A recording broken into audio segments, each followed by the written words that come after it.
This is it.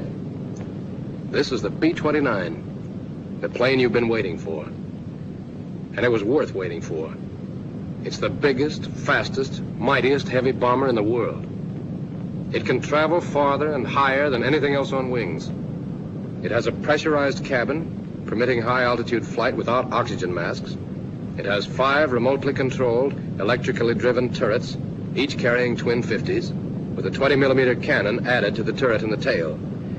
Yes, the B-29 is everything you've been promised. And the pilot who flies one has an enviable job. Important, glamorous, and tough. Here's a B-29 pilot.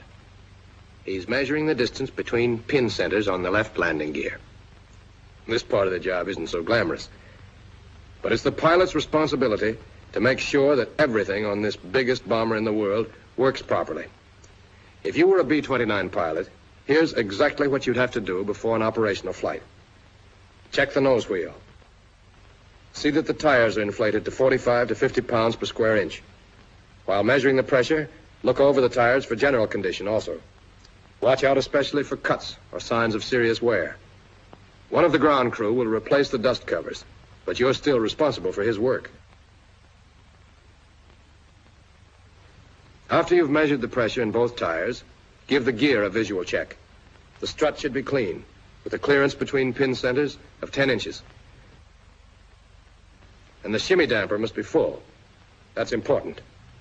Make sure the rod is almost up to the notch in the gauge on the shimmy damper reservoir. Now you can look over the engine cowlings on your way to the other main landing wheel. This gets the same inspection you've already given its mate. The co-pilot ducks into the wheel well to inspect the equipment there, while you work on the wheels. Measure tire pressures again. On these tires, the pressure should be between 75 and 85 pounds per square inch. Inside the wheel well, the co-pilot examines the wires, connections, and switches. He makes sure all the cannon plugs are on tight, paying particular attention to the plugs on this motor, which opens and closes the nacelle doors, and also to the plugs of the normal and emergency landing gear motors. Then he turns around to examine his side of the strut. He looks it over and inspects the brake lines, making sure that the hose is not chafing and no fluid is leaking. Meanwhile, you're checking the clearance between pin centers again. 13 1/4 inches. Right. Now, are the wheel chocks in place? One behind the inboard tire and one in front of the outboard tire, just as it should be. Next, check the cowlings, inspection doors, and inspection plates. You've already examined some of them, but you must be sure all of them are okay. The other members of the crew help you out with these inspections. Here, for example, a gunner tests the fastening of the top cowling. But you'll have to check the security of the other coverings, and there are a lot of them all over this ship. While you're walking along, you can examine the wing seams. Fluid leaking from them means trouble. Now to check the ailerons and trim tabs. All control surfaces and all trim tabs must be inspected. Test the tabs for excessive hinge play by shaking them, and see that the gas tank caps are tightened. If there were extra fuel tanks in the bomb bays, their connections would have to be examined. But now the pilot and the co-pilot continue their tour around the plane. They have a lot to check. Hatches, windows, control surfaces, trim tabs, inspection plates, and doors. But the pilot and co-pilot aren't the only crew members with inspections to make. The gunners, for example, besides helping the pilot check the airplane, must also be sure the guns and gun cameras will work properly. They must inspect all 5 turrets in the same way they're now examining this lower rear turret. After they have the dome and gun cover removed, they see that the ammunition moves freely in the chutes and is correctly loaded. The guns just don't fire with the cartridges in backwards. They also check the safety wiring on the gun mounting bolts, up in there. Then the gun charging switches are put on reset. That conserves the CO2 pressure, which automatically charges the guns. Finally, the gun camera is inspected. Enough film, speed set at 16 frames per second, lens adjusted to the brightness of the day, and the interval control put at the desired number of seconds and turned on. And this turret is all right. The dome and gun cover can be replaced. The tail turret is checked by the tail gunner. But again, the pilot is responsible. If the guns fail, he gets the blame. So he watches the tail gunner as the Shatterall feed mechanism is inspected. Now the other gunners only have to lock the latches. Elevation latch locked. Azimuth latch locked. The doors are shut and fastened, and the gunners can go to another turret. And there's still more work to be done. Each engine must be pulled through 15 blades, with only 2 men per blade. The engineer takes care of that. He sits at his position, making sure that all switches are off, while the 4 engines are pulled through. And now the co-pilot puts on his clothing and collects his equipment before joining the rest of the crew for inspection. Notice that the crew members wear fatigues while making their inspections and change into flight clothing only when they are ready to enter the plane. The examination of the exterior of the airplane is completed, so the crew can fall in for the check of their personal equipment.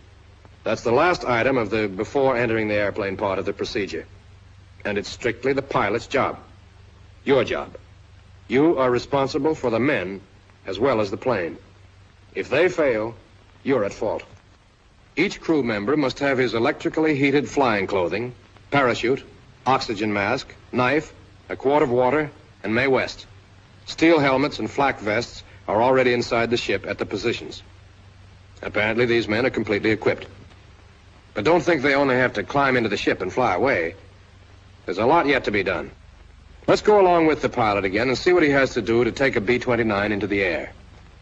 He climbs in through the hatch in the nose wheel well. That entrance is also used by the co-pilot, engineer, navigator, radio operator, and bombardier. There's work for every man before the engines are started, during engine starting and warm-up, before takeoff, after takeoff, and then a whole list of additional things to do before landing again. As soon as the radio operator gets in, he climbs back to close the pressure door between the forward compartment and the forward bomb bay. The bombardier is the last one in, so he closes the hatch. The gunners close the pressure doors in their compartment. They also open the cabin pressure valves, which will now automatically maintain the cabin pressure at the desired level. 3 compartments in the plane, the pilot's compartment, the gun control compartment, and the tail gunner's compartment, are sealed off from the rest of the fuselage and supplied with this compressed air. The cabin pressurizer keeps 8,000 feet altitude inside the plane until the outside is at 30,000 feet. If the plane gets higher than 30,000 feet, the pressure inside drops off gradually, but it is always 13.4 inches of mercury more than the outside pressure. But let's get back to flight procedure. The gunners take care of the other pressure door in their compartment. But what about the pilot? That's you. You already have your chute fastened, your Mae West on, and the seat adjusted. So you put your throat microphone and earphones on.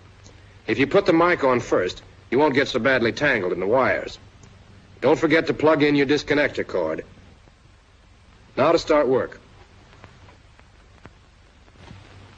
Ask the engineer for forms 1, 1A, and 01-1-40, and look them over. Be sure that everything on forms 1 and 1A has been checked. Pay particular attention to the list of defective equipment. If anything vital is out of order, it must be fixed before taking off. The weight and balance computation is in form 01-1-40. That's important. Make sure it's correct. When you've examined all the forms and signed them, you can give them back to the engineer and tell him to start the putt-putt. You have to turn on the emergency ignition switch. The tail gunner looks after the putt-putt, starting and stopping it on orders from the engineer. But now, you set the jackbox selector switch to command and turn on the proper command receiver and the command transmitter. This puts you in communication with the control tower. Now examine your own equipment. Look over your oxygen mask and make sure your portable oxygen bottle is fully charged. Then try out the cockpit lights. To test the ultraviolet lamps, turn on the switches and twist the shutter. You should then be able to see the light. By turning the shutter back, you can control the amount of ultraviolet light emitted. Next, try out the alarm bell. The gun commander will tell you if it's working. Then depress the brake pedals and pull out the parking brake knob to set the brakes. Look over to the control stand and make sure that the emergency releases and switches are correctly set. Power transfer switch, emergency landing gear release, emergency bomb release, emergency cabin air pressure release, and pilot's over control. Now unlock the control surfaces and throttles by moving the locking lever on the aisle stand full forward. Then release the throttle brake and test all 4 throttles through their entire range. Take it easy. Move them slowly and gently. All controls on the B-29 should be handled in this careful manner in order to prevent damage to the mechanism. There's no need to push hard. And the co-pilot doesn't just sit and read the checklist. He must test the action of the control surfaces, moving each surface, elevators, ailerons, and rudder, through the complete range. The gun commander looks from his blister, observing the response of the surfaces, and reports to the co-pilot. A similar test is made on the trim tabs. The co-pilot turns the 3 control wheels as far as they will go in each direction. That big wheel on the side of his control stand operates the elevator tabs. The aileron and rudder wheels are on top of the control stand behind the throttles. The way the trim tabs follow the setting of the control wheels is also observed by the gun commander, who tells the co-pilot over the interphone how the tabs move. The co-pilot turns the tabs back to neutral after testing them. And now to try out the wing flaps. But first he calls the side gunners on the interphone to make sure none of the service crew will be in the way of the descending flaps. When the gunners report that it's safe to go ahead, the co-pilot presses the flap